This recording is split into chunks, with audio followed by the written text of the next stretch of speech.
Kaixo, arratsaldeon.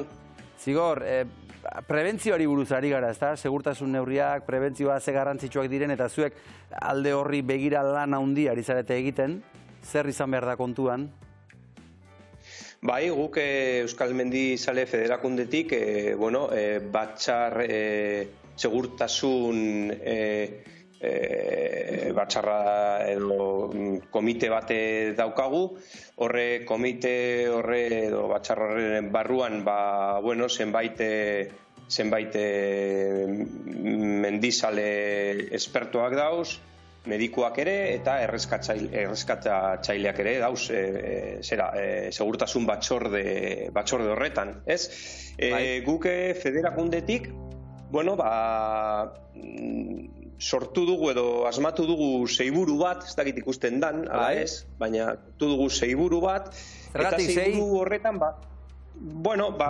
sei aholku direz ibilbide bat edo txango bat prestatzeko, ez? Da segurtasun kodigo bat, Lehenengo guke zeiburu horretan, gure lehenengo buruan, esaten duguna da, ibilbidea edo txangoa prestatu behar dela, bale? Jakin behar dugu nora goazen, zelako iraupena izango duen txangoa, ze motatako terrenoa izango dan. Gero, bigarren buru horretan, eguraldia begiratu behar dugu, ez? Zein egun horretan, ze eguraldia egingo duen, jakin behar dugu, ez? Ze eguraldiaren arabera, edo txangoa aldatuko dugu, edo motxila erabatera edo bestela prestatuko dugu, edo B plana bat eukiko dugu, ez? Hirugarren buruan, kontutan hartu behar dugu hori, txangoaren prestakuntza hori eta eguraldia begiratuta, motxila antolatu behar dugu, ez? Motxila prestatu behar dugu, eta jakin behar dugu, zer sartu behar dugun motxilan, Segun eta ze motatako ibilbidea luzera, hartuko dugu janari gehiago, gitxiago, segun eta eguraldia arropa gehiago edo gitxiago sartuko dugu. Azken finean, motxila prestatu behar dugu, ez? Hori izango litzateke, hirugarren pausua. Gero, laugarren pausua zeiburu horretan, izango litzateke, gure burua ezagutzea, ez? Ze, igual, gure auzokidea edo gure laguna, Mont Blancera joateko prest dau, ez, fizikoki, baina, guk igual, ez, igual gure esperientzia eta gure fizikoa, ez da, Mont Blancera joateko, eta gorbean gelditu behar gara orduan, gure burua oso ondo ezagutu behar dugu, ez garen kapaz mendian egiteko. Eta gero, bosgarren buru horretan, azaltzen dugu edo esaten dugu, nora goazen, esan behar dugula, ez? Lagunei edo familian bertan, familiari kontatu behar diogu edo esan behar diogu, ze motatako ibilbidea egingo dugun, eta gitxi gora bera, ze ordutan voltatuko garen etxera, ez? Eta gero, etxean egonda, abisatu, etxean gaudela, ez? Askotan, igual ez dugu abisatzen voltatu garela, eta jendea, familia arduratzen da. Eta azkenengo buru horretan, jarri dugu, arazorik izan ez gero, daukagula telefono bat emergentziakoa, bi telefonora, eta zerbait gertatzen bada, telefono horretara deitzea. Zigor, eman dituzun aholkuak, 6 aholku horiek, horrela entzun da, bote prontoan oso zentzudunak eta logikoak dirudite, baina batzutan ahaztu egiten zaizkigu, ezta?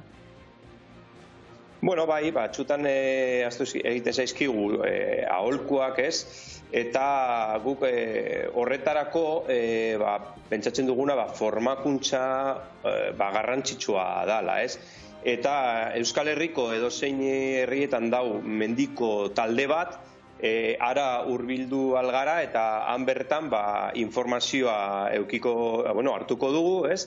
Gero ere, Araba, Bizkaia eta Gipuzkoako mendi federakundeetan goi mendi eskolak ditugu eta asteburu guztietan mendi eskola horiek ikastaroak eskaintzen dituzte, ez?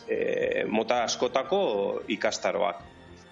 Zure ustez esperientzia gabeko jende asko dabil mendian? Ez dakit esperientzia asko lagitxi, baina batzutan bai ikusten dugula mendian ez mendi altuetan nahiko esperientzia ez duen jendea, ez? Bai, batzutan bai. Eta federatuta egotea kasu honetan garrantzitsua da? Bai, garrantzitsua da, federakundeko lizentziarekin, hor bertan seguru bat daukagu, ez? Eta ez bakarrik seguru bat, daukagu ere aukera, ikastaro horiek eta klubak, menditaldeak ematen dituzten ikastaro horiek, ikastaro horietan parte hartzea, ez? Bai, eta garrantzitsua da gainera, zeiburu hori aipatu diguzu, 6 aholku horiek gurasoetatik seme-alabetara argi pasatzea. Bai, azken finean guk nagusiak garenak, askotan ez ditugu ohiturak ja aldatzea, askotan zaila da, ez? Baina nik uste dut federakundetik ere hor lana daukagula eskoletan batez ere, ez dakit 14 o 15 urteko umeak azten direzia bakarrik mendian ibilten, eta guk uste dugu hor egin behar dugula lan, ez?